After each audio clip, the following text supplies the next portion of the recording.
आम जनता को एक बार फिर से महंगाई का एक बड़ा झटका मिला है। ये झटका छठी बार मिला है।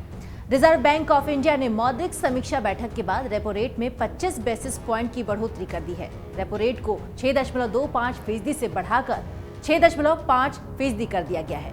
ये बढ़ोतरी जो है वो छठी बार की गई है। रेपो रेट बढ़ने के बाद अक्सर आम लोगों की नजरें इन बातों पर टिक जाती हैं कि अब लोन का क्या होगा और लोन कितने महंगे हो जाएंगे। इस रिपोर्ट में हम जानेंगे कि क्या क्या आपको दिक्कतें हो सकती हैं, क्योंकि अगर आपने लोन ले रखा है तो आपको ये जानना चाहिए कि रेपो रेट क्या है, इसका क्या प्रभाव पड़ेगा और कौन सी चीजें महंगी हो जाएंगी। दरअसल जब भी रेपो रेट बढ़ते हैं तो इसका सीधा प्रभाव होम लोन और लोन की ईएमआई पर पड़ता है।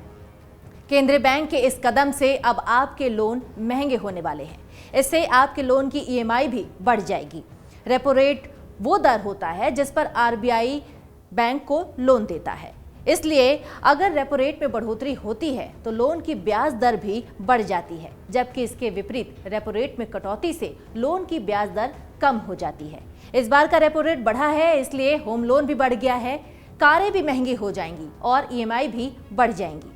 आज भारतीय रिजर्व बैंक की मौद्रिक नीति समिति की बैठक खत्म हुई है और इसके बाद आरबीआई गवर्नर शशिकांत दास ने अपने इस बयान में कहा है कि ब्याज दरों को लेकर अहम फैसला भी सुनाया है और आरबीआई गवर्नर ने रेपो रेट में 25 बेसिस पॉइंट यानी 0.25% की बढ़ोतरी का ऐलान किया है, जिसके बाद प्रमुख ब्याज दर यानी कि रेपो रेट 6.25% से बढ़कर 6.5% हो गया है। मौद्रिक नीति समिति यानी एमपीसी की 3 दिन की बैठक सोमवार से शुरू हुई और बुधवार को बैठक के नतीजे भी आ गए। जानकारी देते हुए आरबीआई गवर्नर शशिकांत दास का कहना है कि मौजूदा आर्थिक स्थिति पर विचार करते हुए एमपीसी ने नीतिगत दर को 0.25% बढ़ाकर 6.5% करने का निर्णय लिया है। आरबीआई गवर्नर ने ये कहा कि मौद्रिक नीति समिति के 6 सदस्यों में से 4 ने रेपो रेट बढ़ाने के पक्ष में मतदान किया है। हालांकि रेपो रेट दर में वृद्धि की ये जो दर है वो पिछली बार 5 बार की वृद्धि के मुकाबले कम है।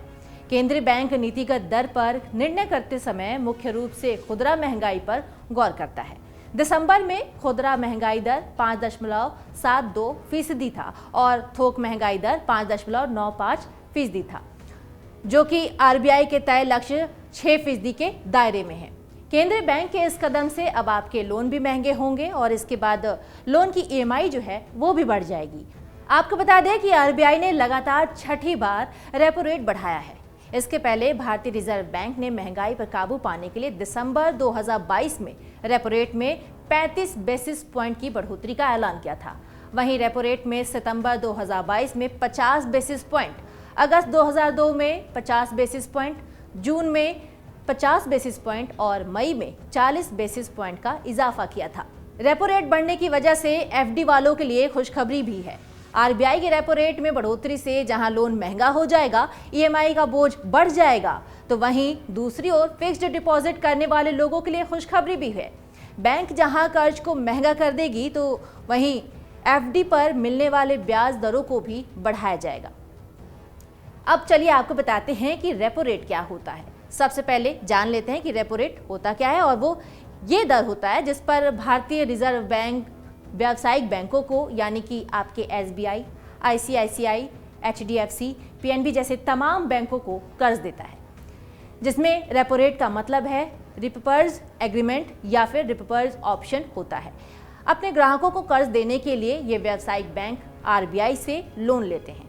आपको बता दें कि केंद्रीय बैंक महंगाई को नियंत्रित करने के लिए भी रेपो रेट का इस्तेमाल करता है। जैसा कि हमने जाना कि आरबीआई महंगाई को नियंत्रित करने के लिए रेपो रेट का इस्तेमाल करता है, इसके अलावा रेपो रेट घटने या बढ़ने का आपकी होम लोन की ईएमआई पर भी बहुत बड़ा असर डालता है। रेपो रेट की दर बढ़ने से सिर्फ महंगाई और होम लोन की ईएमआई पर ही असर नहीं पड़ता, बल्कि जब आप नया car loan, personal loan, business loan लेने जाते हैं तो आपकी उसकी जो ब्याज दर है उस पर भी असर पड़ता है। यही नहीं, रेपो रेट के आधार पर ही तमाम व्यावसायिक बैंक आपके किसी भी तरह के लोन की रिस्ट्रक्चरिंग करते हैं और आपके सेविंग अकाउंट पर ब्याज देते हैं। कुल मिलाकर बात करते हैं कि रेपो रेट बढ़ने पर ब्याज दर बढ़ जाती है और रेपो रेट कम होने पर ब्याज दरें कम हो जाती हैं। अगर आपने होम लोन लिया हुआ है तो रेपो रेट बढ़ने से आपके होम लोन की ईएमआई पर भी असर पड़ता है। हो सकता है आपकी ईएमआई न बढ़े, लेकिन जब आप अपने होम लोन की डिटेल में जाएंगे तो देखेंगे कि आपकी ईएमआई तो उतनी है ही, लेकिन ब्याज दरें बढ़ने की वजह से आपका जो प्रिंसिपल अमाउंट कम जमा हो रहा है और आपकी होम लोन चुकाने का जो समय है वो बढ़ गया है। यानी पिछले करीब 10 महीनों में जिस तरह से रेपो रेट में बढ़ोतरी हुई है, उस तरह होम लोन की ब्याज दरें बढ़ने के कारण आपके लोन चुकाने के महीने भी बढ़ सकते हैं। सभी बैंकों के होम लोन में इसी तरह से बढ़ोतरी देखने को मिलती है। रेपो रेट में हुई बढ़ोतरी के बाद होने वाले बदलाव की गणना भी नहीं की गई है। आपको बता दें कि साल 2022 में जब रेपो रेट में 5वीं बार बढ़ोतरी हो चुकी है और ये 6ठी बार है जो कि रेपो रेट बढ़ाई गई है। गौरतलब है कि बढ़ती महंगाई को देखते हुए पहले से ही अनुमान लगाया जा रहा है कि आरबीआई रेपो रेट में 25 बेसिस पॉइंट की बढ़ोतरी कर सकता है। जैसा अनुमान था वैसे ही नतीजे सामने आए। बीते 5 बार लगातार रेपो रेट में बढ़ोतरी हुई। पिछले दिसंबर में 2022 में इसमें 0.35% का इजाफा किया गया था और इसे अब बढ़ा के 6.25% कर दिया गया था और अब फिर से इस रेपो रेट को बढ़ा दिया गया है और अब 6.5% कर दिया गया है। डाउनलोड करें अमर उजाला ऐप और पाएं खबरें लगातार।